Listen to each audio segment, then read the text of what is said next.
الاخوان سلام الله عليكم. المهم رحنا طول عليكم بالغيبه. المهم اليوم غنجيكم بواحد سميتو. المهم كنت داخل السجن عندي.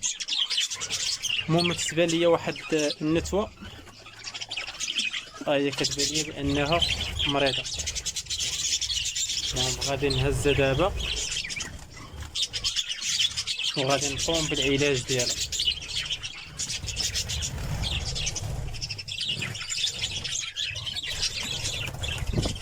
هاي الطيران كتبان لي انها صعيب باش طير. المهم هاهي الاخوان غادي نقوم بالمعالجه ديالها. المهم الاخوان كما شفتوا، المهم هي عزلتها وعزلت الذكر ديالها. المهم الذكر ديالها حتى هو عزلته. المهم دابا ان شاء الله غادي نبداو بالطريقه ديال العلاج. المهم غنعطيهم اول شيء غادي نعطيهم الثومه وغادي ندير مع الحامض. اول علاج غادي نبدا به. المهم كما قلت لكم الاخوان، اول شيء غنبدا به هو الماء. وعندي انا كنت مرقد ديجا الحامض والثومه، ديما دايرهم مرقدو. ممكن ما سمعتوا الصوت ديالو. هاد الثومه ريحته عاطيه على الجد. المهم غادي ندير واحد شوي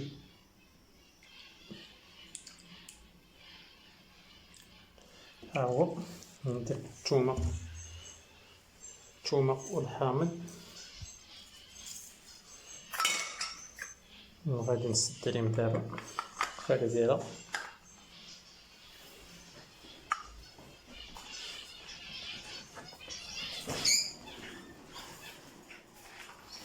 هما الاخوان هما كما كتشوفوا كتبان مقبره. اول شيء غنحطو ليها، هيا عزلناها في بحدا محطين عليها الماء دابا. هما الاخوان ان شاء الله واحد المده ديال شي 4 ايام ان شاء الله كتشوفوا كيفاش غترجع.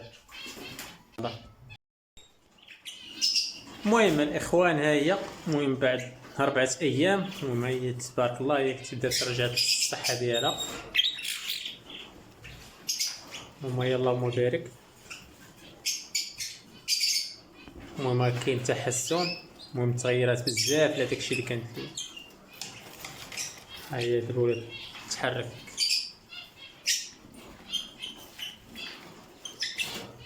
اللهم بارك هي رجعت الصحه ديالها.